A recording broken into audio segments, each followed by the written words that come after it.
Hey everybody, this is Mr. Lundquist here. Thank you for joining me this afternoon.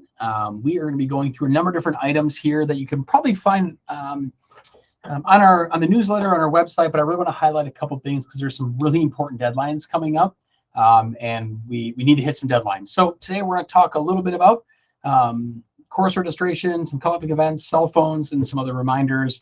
Hopefully today you'll be learning about the process and the timeline for course registration for next school year. Hopefully you've learned a little bit more, but I'm going to expand upon that. We'll be learning about the continued work around engagement and cell phones. And then we're going to talk a little bit about some upcoming things. Hopefully by the end of today, you'll be able to have input into course selection for next year.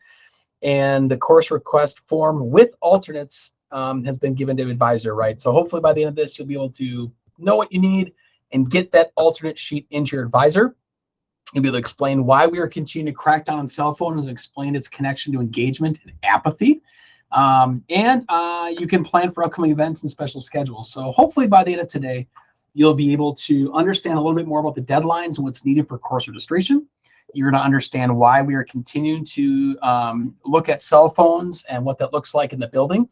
And you'll be able to prepare for some upcoming events. So let's jump in. I actually talk about dates and events ahead of time because for course registration, senior families don't really care because they don't have to register for anything next year. So we've got some stuff coming up here. Friday, February 3rd is course registration deadline. We'll talk more about that, but that's next Friday.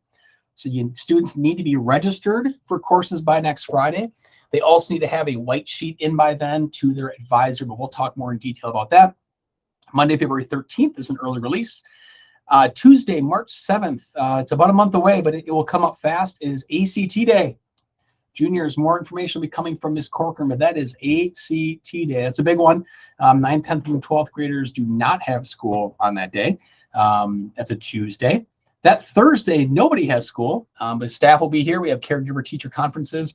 Sometimes we talk parent-teacher conferences, and I think we want to recognize the fact that we have students out there and families where it is not a parent, is a caregiver, grandparent, friend, family, uncle, aunt, you name it. And we just want to be really mindful of that and making sure that we're all encompassing of who, in communities. So you're going to see caregiver teacher conferences on Thursday, March 9th.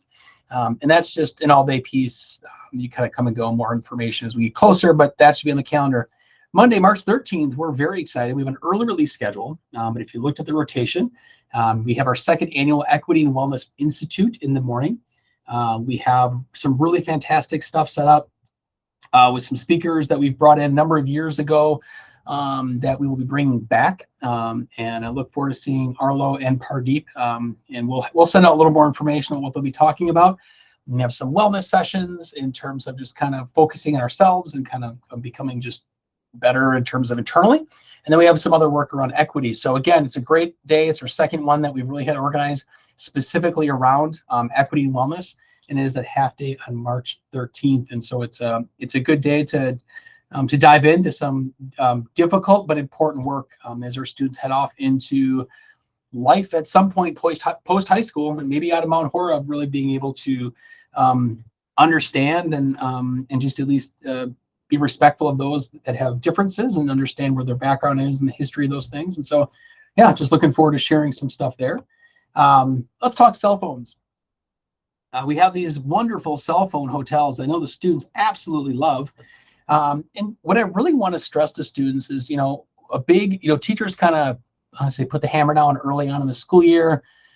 Then maybe a couple weeks in, they lightened up a little bit, and it just became bad, right? Students weren't engaged, and they were not being part of, engaged in the learning. I see a lot of homework not being done, a lot of students just kind of blowing it off. And, I will tell you, if you're looking to do anything after high school, now is not the time to think that, whatever, it's fine. Like, you need to be getting things done. But cell phones are getting in the way. It's a huge issue, right? I've sent a lot of research on about cell phones. And so really what I want students to be thinking about and understanding is have your cell phone off and away, right? If the teacher's telling you to put it in this hotel, it goes in the hotel. If they say you can have it in your backpack or the hotel, you keep it in the backpack. You don't pull it underneath the table. That Snapchat message will come. You will get it later. There's nothing brown grapey, nothing crazy. Parents, old school, right? Old school. You want to get a hold of your kid? Call the high school. Give us a buzz. send us an email. We'll get them the communication. It worked back in the day and it continued to work now. So again, please do not be reaching out to your student during the school day, during class. It's just one more piece that they're distracted by. They're worried about things like that. We want them to be focused on schools. And so we're continuing to second semester. We're kind of putting the crack back, we're putting the hammer back down a little bit because teachers recognize that when they let loose those expectations, students just kind of, they weren't great listeners. And so you're going to see students are going to see more of a concerted effort, right? We're having bigger conversations about a school-wide policy around cell phones that's a little more universal, not class to class. And so I think the off and away is a term that you will get to know. You should get to know more. You should understand it. And I will tell you, it will help with your engagement. You saw me talk earlier. I had the word apathy up there, right? And apathy, just students don't care. Like, it's fine. No homework. It's fine. Do my homework. And I get that 40% is the bottom. It won't be a 0 if you don't do your homework. But there's a direct correlation between if you don't do your homework, you're probably not going to have great grades in your assessments and on your projects. And so what happens is these students, I need to retake my test. I want to do this. I don't understand how I did so poorly. Well, let's go back and look at the homework you didn't do, or you handed it in late, or you were on your phone, you weren't listening. And so we need to redirect and get off that apathy piece. I would say that apathy is a huge issue that came out of COVID, where students just don't care. And what I don't want students to do is they exit high school and they get into the world of work in college, and the buffer and the safety net and the cush of high school and home are not there in post-secondary. You don't get to have all the opportunities and things. Our job here is to give you the skills and tools to get ready. And we want all students to be ready. But you need to kind of step up and own your learning, own these things, right? When you go to a job, when you go to college, a parent calling to try to, set something up as a reason why you're not doing your job is not going to be accepted when you get over 18. And so these are the times to get used to and owning those behaviors and owning things and stepping up and taking on tough challenges. And homework is just one of those things that we need people to step up on, and the apathy is just heavy. And part of it's cell phones, right? Our faces are in these stinking things so much that it's having an impact on who we are, what we're doing, our engagement with humans. And we need to be learning about at school. And so while there's a time and place to be on the cell phone, it's a refocus right now, second semester, and we continue to be a refocus, even going into next year as we look at, how we can kind of have different conversations as many schools have done. So again, cell phones, please have them off, have them away, keep them in your car, leave them at home, put them in the hotel, put them in your backpack.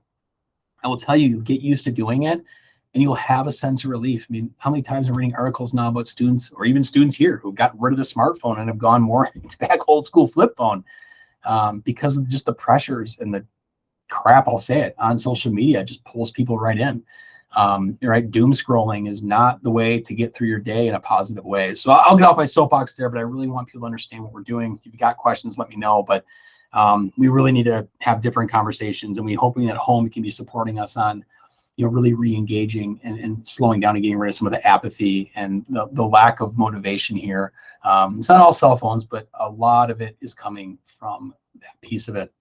For now, seniors, senior families, you can probably stop now if you've gotten this far, and you got through my tirade on cell phones, because we're going to talk course selection now. 9th, 10th, 11th grade course registration deadline is Friday, February 3rd. That is next Friday. That is 7 days from today. In the next 7 days, you need to go on Infinite Campus. First off, you need a white sheet that you all should have, that should all bring home, to fill out, kind of walk you through what courses you need. You have the course handbook online. You have it in this podcast or in the newsletter here. You have the slideshow that should be helping out in the newsletter here. You've got a variety of different pieces of information to help you make decisions. You've had the last few weeks to talk to peers, talk to teachers. Now you need to fill out the white sheet. Parent sign it, needs to get to your advisor. You have a register for 7 courses per semester, not 6, not 2 study halls. Max, you have to do 7. Of course, you can do 8. You have stats, so I would hope that you had plenty of time to do work. You have 2 alternates that you need to have in the back, because there are times when the course isn't available. And if you need 2 valid alternates, don't just put random courses, 2 valid alternates on the back. get that to your advisor. You got to get that to your advisor by next week, because we use those as we're trying to look for backups and see what's working and not working, and they help us out. Because after next Friday, when that window closes and courses have not been registered for, the counselors and myself, we get in, we start, we'll start creating courses and signing people up for things. And I will tell you, I find a lot of courses here very interesting, and you might not. So you probably don't want me doing your schedule for you. But your schedule needs to be in line with what you're looking to do, right? Not everybody is in the college pathway, but I've had a number of different conversations recently with college admissions folks, right? UW-Madison had over 30-something thousand freshman applications, over 30,000 freshman applications for next year. They'll end up admitting like 8,000. And you talk like, what is one of the biggest things you need to see in the courses you're taking? Course rigor. It's great to have well-rounded courses. I think they want to see well-rounded courses. But you also need to make sure that you're staying on top of those rigorous courses and you're doing well in those rigorous courses and challenging yourselves. They want to see people challenging themselves and being well-rounded. So make sure you're taking that in consideration if that's your path, right? We have a lot of opportunities for other pathways. If you're going to tech school, right, we have early college credit and start college now for some students who maybe have exhausted all the courses here at the high school. That application is due March 1st for next year. So if you're interested in an early college credit program or start college now, reach out to your counselor. You can talk about that. Youth apprenticeship. Jody Baber already had an informational session last week or earlier this week about that. So there's all these other opportunities, but you got to be thinking of a plan and really being mindful and taking as many credits and classes as you can to be well-rounded, show rigor, show depth, whether it's work, tech school, college, military.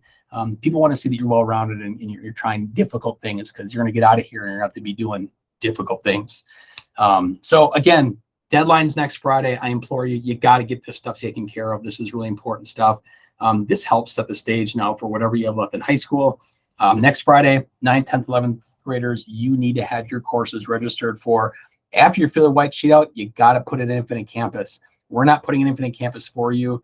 8th grade, that gets done over there with them help. But at the high school, you need to go in Infinite Campus. You need to register those, sign up for those courses yourself.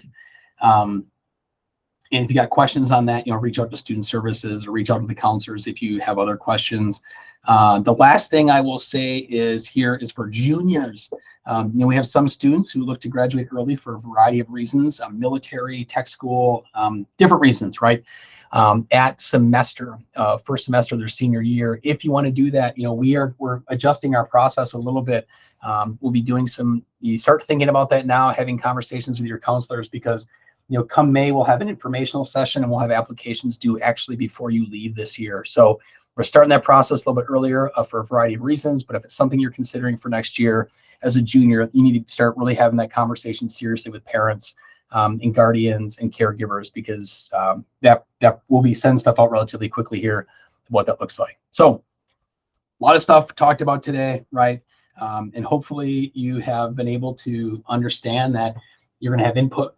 I've input my course selection for next year into Infinite Campus. I should put that in here.